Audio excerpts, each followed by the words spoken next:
Hello and welcome to my channel. I hope everyone is having a wonderful day. Before starting the video, please go ahead and hit the subscribe button. And give this video a like up. Let's go start now. What's next for Alex Eala after a historic, career-changing Miami run? More than just announcing her arrival in world tennis, Filipina teen sensation Alex Eala needs to sustain her gains on tour. Alex Eala etched her name in the annals of the Miami Open, with her quarterfinal upset of five-time Grand Slam champion Iga Swiatek of Poland, largely considered one of the biggest shockers in recent tennis memory. But for Filipinos, the significance of her improbable Miami run went beyond the hardcourt of the Hard Rock Stadium in Florida. It meant witnessing another athlete from the country announcing her arrival on the world stage through a string of upsets of epic proportions.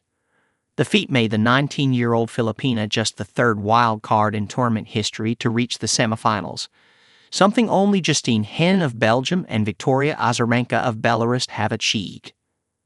But the difference is that Eala was a virtual unknown coming into the competition, while Henin and Azarenka were granted wild card spots by virtue of both being former world No. 1 players. With Eala's expected surge in the world rankings, there will also be a change at the top of the Southeast Asian totem pole. Eala was overtaken in recent months by Iga Swiatek of Thailand as the highest-ranked Southeast Asian in the world, but the Filipino will officially leapfrog past the Thai world No. 110 by Monday, March 31. The projected rise to world No. 75 from 140 also guarantees Eala a berth in the main draw of the 2025 French Open starting May 25. This will be a huge boost for Eala, who missed out on the Grand Slams in 2024 after falling in the last round of the qualifiers for the French Open, Wimbledon, and the U.S. Open. The next few months will be critical in the development of the lefty Eala, a 2022 U.S. Open Girls champion, which has been fast-tracked after her deep run in Miami.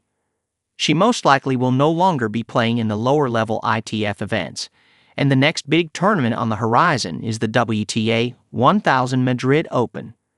Chances are high that she will have a place in the main draw, whether it is from her new career-high ranking or from a wild-card invitation.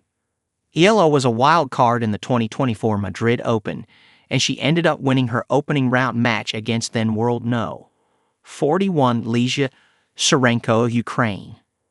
Before the Miami Open, Swiatek was the highest-ranked player Eala had beaten at that time. The second round of the Madrid Open was also the farthest Eala had gone in a WTA event. Between the Miami Open and the Madrid Open, there's a 4-week window of WTA Challenger events in the calendar. Expect Eala to be in a number of these competitions. Coming out party.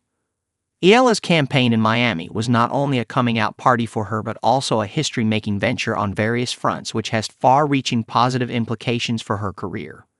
No Filipino had ever beaten a Grand Slam champion before, yet Eala did it thrice in one tournament. When Filipino-Americans Eric Taino and Cecil Mamiat had similar feats decades ago, they were representing the United States at the time of those victories. The two eventually became longtime members of the Philippine men's tennis team. Taino defeated former French Open champion Michael Chang in the first round of the 2003 ATP RCA Championships in Indianapolis, while Mamiat made the finals of the 1999 ATP Sabase Open by beating Chang in the semifinals and Andre Agassi in the second round, disqualified in the second set for swearing at the umpire. Before bowing out to world No. 4 Jessica Pegula in the semifinals, Eala appended a trio of tennis major winners, with Swiatek the most high-profile victim as the Polish star owns the most Grand Slams among all active players in the post-Serena Williams era, 4 French Open titles, and 1 U.S. Open championship. The 5'9" Eala also defeated reigning Australian Open champion and world No. 5 Madison Keys of the United States in the third round, making Eala the first Philippine player to beat players ranked in the top 5 in the world. Eala likewise eliminated former French Open champion Jelena Ostapenko of Latvia in the second round.